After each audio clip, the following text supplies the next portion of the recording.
میری قسمت جگانے کو خدا کا نام کافی ہے، ہزاروں غم مٹانے کو خدا کا نام کافی ہے۔ یہ عجیب بات ہے کہ ہوائی جہاز کا تو کوئی نہ کوئی بنانے والا ہو، اور ہوائی جہاز جن پرندوں کی نقل ہے اور پھر بھی اس جیسے نہیں بن سکے، وہ پرندے خود سے وجود میں آ گئے ہوں، یہ بات عقل میں نہیں آ سکتی۔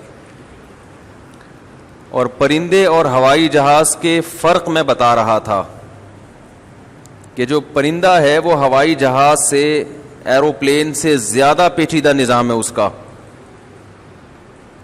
ہوائی جہاز کو اڑانے کے لیے پائلٹ چاہیے، پرندہ خود ہی اپنا پائلٹ بھی ہے اور خود ہی جہاز بھی ہے، وہ چھوٹا سا اس کا دماغ، اسی سے وہ اڑتا ہے۔ اس کی نظریں اتنی تیز ہیں، پرندوں کی نظریں بہت تیز ہوتی ہیں۔ آپ کو پتہ ہے جہازوں میں ایک نیویگیشن کا ایک سسٹم ہوتا ہے جس سے وہ سمت کا تعین کرتے ہیں۔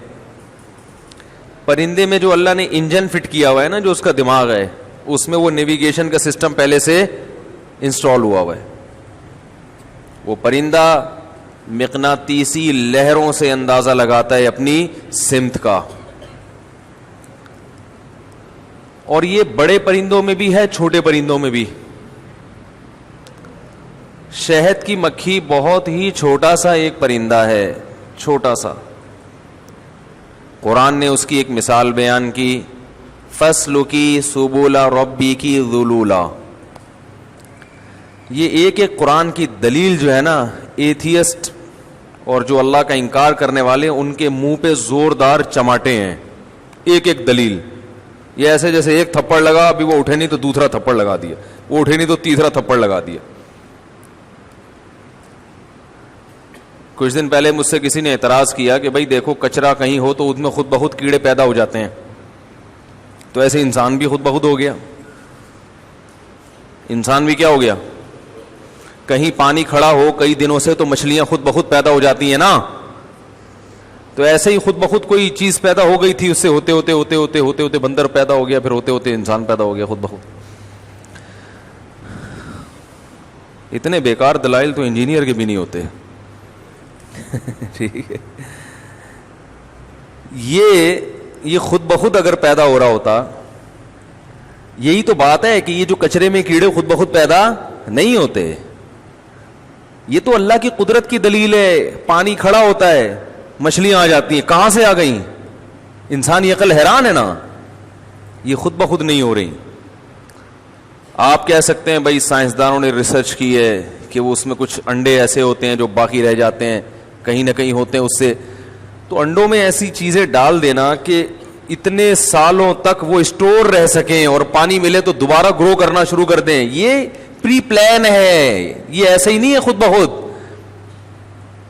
ہم یہ کہتے ہیں کچرے میں کیڑے بھی خود بخود پیدا نہیں ہوتے، اور جو چیز پیدا ہو رہی ہے وہ بڑی ایک حکمت کے تحت ہو رہی ہے، وہ بلا وجہ نہیں ہے۔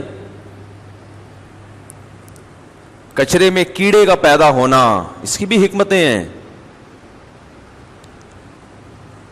وہ حکمتیں کیا ہیں وہ تو آپ نیٹ پہ سرچ کریں، آپ کو مل جائیں گی۔ ہر کوئی کام ایسا نہیں ہے قدرت کا جو بلا وجہ ہو رہا ہو،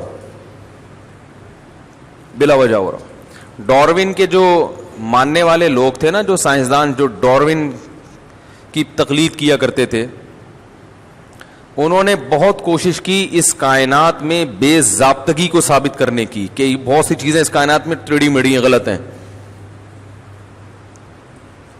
انہوں نے بتایا کہ یہ پرندہ ہے، اس کا پر اتنا ہونا چاہیے تھا لیکن اپنے جسامت کے لحاظ سے چھوٹا ہے۔ فلاں پرندہ اس کی چونچ یوں ہوتی تو زیادہ اچھا تھا، مگر وہ چونچ تھوڑی سی ایسے ہے۔ آپ حیران ہوں گے، بعد کے سائنسدانوں نے ان تحقیقات کو غلط ثابت کر دیا کہ جتنی ہونی چاہیے تھی اتنی ہی ہے۔ پرندوں کی چونچوں کو دیکھ لو آپ، ایسا نہیں ہے جس پرندے کو چھوٹی چونچ چاہیے اس کو لمبی چونچ دے دی، اور جس کو لمبی چاہیے اس کو، عجیب بات ہے۔ اب یہ جو ہے سارس کہتے ہیں نا اس کو, لمبی ٹانگوں والا بگلا اور لمبی چونچ, اس کی ٹانگیں بھی لمبی اور چونچ بھی لمبی, اس لیے کہ اس کو پانی کے اندر سے مچھلی نکالنی ہے. تو وہ ایسے چمٹے کی طرح جاتا ہے چمٹے کی طرح یوں اڑک کر کے نکل لے گا, چمٹے کی طرح جائے گا اندر. کچھوے کو دیکھ لو, کچھوے سے کو اللہ نے اسپیڈ نہیں دی. کچھوا جو ہے نا, کچھوا وہ سست ترین جانور ہے, بھاگ نہیں سکتا. تو اللہ نے اس کو ڈیفنس کے لیے کچھ اور چیز دے دی. یہ بھائی یہ سب خود بخود ہوتا تو ایسا نہ ہوتا, کیا اس کو ڈھال دیے ڈیفنس کے لیے. او ہو, جب کمزور آدمی تلوار سے لڑے گا, سامنے والے کے پاس تلواریں ہیں اور آپ کے پاس تلوار بھی نہیں ہے, تو اگر کوئی آپ کو میدان میں اتارے گا تو ڈھال دے کے اتارے گا, کہ آپ کے اس کے پاس تلوار ہے تو آپ کے پاس ڈھال ہے. وہی ڈھال بالکل اس جیسی اور اتنی مضبوط ڈھال اللہ نے کچھوے کے اوپر فکس کر دی کہ تو بھاگ تو نہیں سکتا, لیکن اتنی زبردست ڈھال دی ہے کہ جب تجھ پر کوئی حملہ کرنے کی کوشش کرے تو اس ڈھال کے نیچے اپنے آپ کو بند کر لینا اور منہ چڑھانا شروع کر دینا کہ کر لے, کیا کر سکتا ہے تو ہے بھائی. اب کچھوے کا شکار کرنے کے لیے شیر آئے یا کچھ بھی آئے, کچھوا اندر, اب شیر انتظار کرے گا یار یہ کب باہر نکلے گا. جیسے آپ قرضہ مانگنے کے لیے کسی کے گھر جاؤ اور گھنٹی پہ ہاتھ رکھ کے کھڑے ہو جاؤ اور وہ نکل نہ رہا ہو, کتنی تکلیف ہوتی ہے نا انسان کو. وہ تو اپنے گھر میں بیٹھا ہے, وہ کیوں نکلے گا بھائی, وہ اپنے آرام سے پنکھے کے نیچے بیٹھا ہوا ہے, آپ دھوپ میں کھڑے ہوئے ہیں باہر, تو وہ تو 6 مہینے بھی نہ نکلے کوئی مسئلہ نہیں ہے, آپ زیادہ 10 منٹ بھی انتظار نہیں کر سکتے. تو کچھوے کی اسپیڈ نہیں ہے, کچھوا کہتا ہے ٹھیک ہے بھائی مجھے کوئی جلدی نہیں ہے. کچھوا شیر سے کہتا ہے مجھے کوئی جلدی, اپنے گھر پہنچنے کی جلدی نہیں ہے, میں آرام سے ادھر ہی بیٹھا ہوں اوپر کور اپنے آپ کو ڈھک کے. اب وہ شیر بیچارہ کھڑا رہے گا. شیرنی کا فون آئے گا, بھائی تھوڑی دیر میں, کہاں بھیجا تھا, ٹائم دیکھو کیا ہو رہا ہے. تو کیا نظام ہے ہر چیز میں, ہر چیز میں. دیکھو اللہ تعالیٰ کو سمجھنے کے لیے, اللہ تعالیٰ کو سمجھنے کے لیے بصیرت کی آنکھیں اگر کھلی ہوں تو ایک ایک چیز اللہ کی پہچان کراتی ہے, اللہ کے وجود کی بھی خبر دے گی اور اللہ کے وجود کے ساتھ ساتھ اللہ کے محسن ہونے کی بھی خبر دے گی کہ وہ تم پر بڑا مہربان, نہایت رحم کرنے والا ہے, بڑا مہربان ہے. ہر چیز کی خبر دے گی. دیکھو ہمارے سامنے ایک پرندے کی مثال آئی ہے, یہ بڑی خاندانی مثال ہے.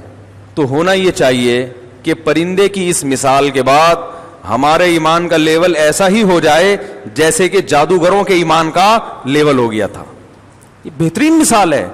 جہاز خود سے نہیں بن سکتا تو پرندہ کیسے خود سے بن سکتا ہے. جو میں اس کی مثال دے رہا تھا شہد کی مکھی کی. شہد کی مکھی, قرآن کہہ رہا ہے فصل کی سبولا ربی کی ذلولا, وہ جاتی ہے پھلوں کا رس چوس کے واپس اپنے چھتے کی طرف آتی ہے. اس کو راستہ کس نے دکھایا؟ وہ شہد کی مکھی تو نہ وہ بائی روڈ سفر تھوڑی کرتی ہے, تو بائی ایئر سفر کرتی ہے. بائی ایئر سفر بڑا مشکل کام ہوتا ہے, یہ ٹیکنالوجی کے بغیر ممکن نہیں ہے. دیکھو بائی روڈ سفر کرنے کا طریقہ کیا ہے, میں آپ کو کہتا ہوں یار ذرا ناگن چورنگی سے 2 بریانی تو لے کر آ. وہ الحاج والوں کی بریانی بڑی مشہور ہے, الحاج کی 2 بریانی لے کر آ. بھائی میں کہتا ہوں ناگن چورنگی سے جاؤ. آپ کہتے ہو جی آپ نئے آئے ہو چھانگا مانگا سے یا اسلام آباد سے یا چیچا وطنی سے, آپ کہہ رہے ہو مجھے نہیں پتا ناگن کدھر ہے. میں کہتا ہوں ادھر سے آپ پہلے دائیں مڑو, ادھر ایک کارپینٹر کی دکان ہے, وہاں سے لیفٹ مارو گے آگے انڈا موڑ آئے گا. کسی سے پوچھنا وہ بتا دے گا یہ انڈا موڑ ہے. وہاں سے ایک گنے کا, ایک طرف گنے والا کھڑا ہوگا, جس طرف گنے والا ہو وہاں سے ٹن مار کے آگے گولے گنڈے کی دکان آئے گی. ایسے ہی ہوتا ہے نا, گولے گنڈے کی دکان سے سیدھے ہاتھ پہ ٹن مارو گے, وہاں ایک چپلی کباب والا بیٹھا ہوا ہے. تو یہ جو بائی روڈ جب آپ سفر کرتے ہیں, ایک اور چیز بتا دوں آگے, پھر نیچے گندا نالا ہے, وہاں ہیروئنچی بیٹھے ہوئے ہیں. کراچی میں یہ ایڈریس بتانے کے لیے یہ پائپ کا تذکرہ, اب تو شہر ہیروئنچی کافی کم ہو گئے, ایک زمانے میں لازمی تھا.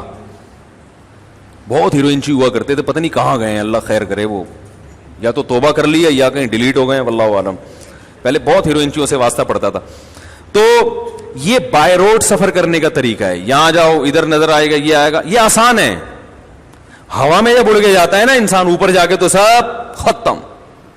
شہد کی مکھی کا جو اڑنے کا جو سفر کا جو طریقہ ہے نا, وہ بائی روڈ والا نہیں ہے, وہ بڑا پیچیدہ ہے. وہ ٹریس کرتی ہے سورج کی روشنی سے کہ سایہ جب میں اڑی تھی اس وقت کہاں تھا اور اب سایہ کہاں ہے. اس سے وہ اپنی ڈائریکشن کا تعین کرتی ہے, اور وہ ایسا اس میں ایکوریسی اتنی زیادہ ہوتی ہے کہ ہزاروں چھتے رکھ دو آپ, جس چھتے سے اڑے گی بیائی نہیں اسی چھتے میں واپس سفر کر کے آئے گی, وہ خلط ملط نہیں ہوتی. اور جو اندر پہرے دار مکھی کھڑی ہے نا, وہ بھی نہیں گھسنے دیتی کسی ان نون پرسن کو. اگر غلطی سے اس چھتے کی مکھی ادھر آئے گی تو وہ اس کو مار دیتی. حالانکہ سب کی شکلیں ایک جیسی, سب کے یونیفارم ایک جیسے, نہ کوئی فنگر پرنٹس کا نظام, پرنٹ کا نظام ہے, نہ کوئی آئی ڈی کارڈ ہے, نہ کوئی تصویریں کھینچ کے رکھی ہوئی ہیں بھائی کہ بھائی یہ والی مکھی جب اس چھتے میں آئے گی تو جو گارڈ کھڑا ہوا ہے وہاں پہ وہ دیکھے کہ بھائی یہ وہی ہے, یہ تو اس چھتے کی ہمارے یہاں یہ بےمانی کر رہی ہے بھائی, ادھر چونکہ شہد تیار ہو گیا, ان کا بھی ہوا نہیں ہے تو ادھر گھس رہی ہے. جیسے شادی ہال میں گھس جاتے ہیں نا لوگ, اس سے لوگ مسئلہ پوچھتے ہیں کہ یار ہم نکلتے ہیں ایسی لوفری کرنے کے لیے, تو شادی ہال میں کھانا چل رہا ہوتا ہے, ہم بھی 3 پیس سوٹ ٹائپ پہن کے, لڑکے والے سمجھ رہے ہوتے ہیں کہ لڑکی والوں کی طرف سے آیا ہے, لڑکی والے سمجھ رہے ہوتے ہیں کہ یہ لڑکے والوں کی طرف سے. تو اتنی ٹیکنالوجی ابھی تک نہیں ہے کہ آپ شادی میں دھوکہ, پھر بھی دھوکہ دے دیتے ہیں. شہد کی مکھیاں دھوکہ نہیں کھاتی. تو یار اتنی سی مکھی, وہ بھی ایک ہوائی جہاز ہے, وہ بھی ایک جہاز ہے, وہ بھی ایک پلین ہے, ایروپلین ہے, اسی کے اندر انجن میں ساری چیزیں فٹ کر دی گئیں. اور وہ ایسا ایروپلین ہے کہ صرف اڑنے کا کام نہیں کر رہا, وہ ساتھ ساتھ انسانیت کی بہترین خدمت کر رہا ہے. کڑوا رس چوس کے میٹھا شہد تیار کر کے مارکیٹ میں ہزاروں لاکھوں منوں کے حساب سے پھینک رہا ہے. وہ کتنا شہد پوری دنیا میں تیار ہوتا ہے ہر دن, ہر سال, ہر مہینے, ہر ہفتے. تاجروں کی تجارت, کروڑوں روپے کی, اربوں روپے کی شہد سے تجارت ہو رہی ہے. یہ ایسی فیکٹری اللہ نے شہد کی مکھی کے چھوٹے سے پیڑ میں لگا دی, اور اس کے دماغ میں وہ سارا کام اپنے دماغ اور پیٹ سے کر رہی ہے, اور مارکیٹ میں شہد لا کے پھینک رہی ہے. اور ہم دوائیوں میں بھی وہ شہد ڈال رہے ہیں اور چمچے بھر بھر کے بھی پی رہے ہیں. اور جب اللہ کہتا ہے اس شہد کو پیدا کرنے والے کی طرف دیکھو, تو ہم کہتے ہیں یہ مکھی خود سے بنی ہے, ایک اتفاق تھا جو خود بخود وجود میں آ گئی. اور اس مکھی کے دماغ میں یہ سافٹ ویئر خود بخود انسٹال ہو گئے, اسے اڑتے ہوئے ہوائی سفر خود بخود سمجھ میں آ گیا. 1 کروڑوں سال میں آگے آ سکتا ہے, کروڑوں سال میں. اور بھائی کروڑوں سال میں سکھانے والا اگر کوئی نہ ہو, اربوں سال میں ایسی چیز بن نہیں سکتی. سیکھنا تو دور کی بات ہے. Thanks for watching. Don't forget to like, comment, share and subscribe to Mufti Tariq Masood, famous scholar.